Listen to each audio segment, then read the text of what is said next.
Rich Malang Gila Widya Pramana alias Juragan 99 dilaporkan ke Bareskrim Polri. Dia dilaporkan atas dugaan pelanggaran pidana penipuan dan merek dagang.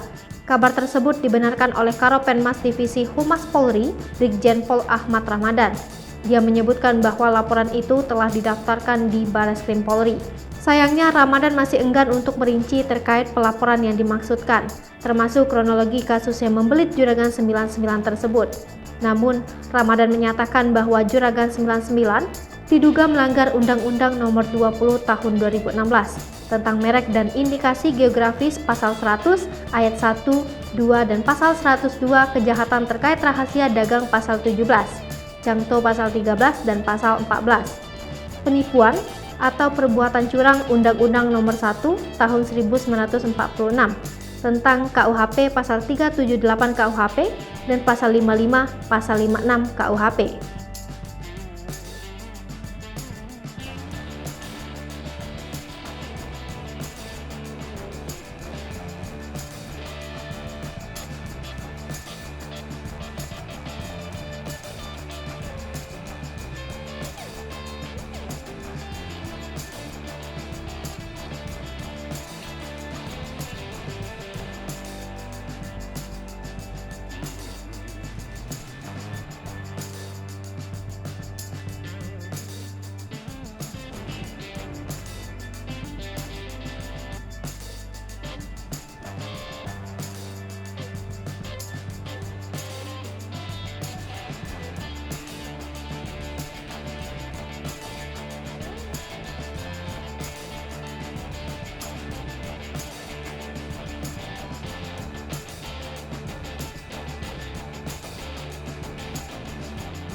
Hai pemirsa Sri Popo TV, jangan lupa komen, like, dan subscribe, serta tonton terus berita-berita terupdate lainnya ya.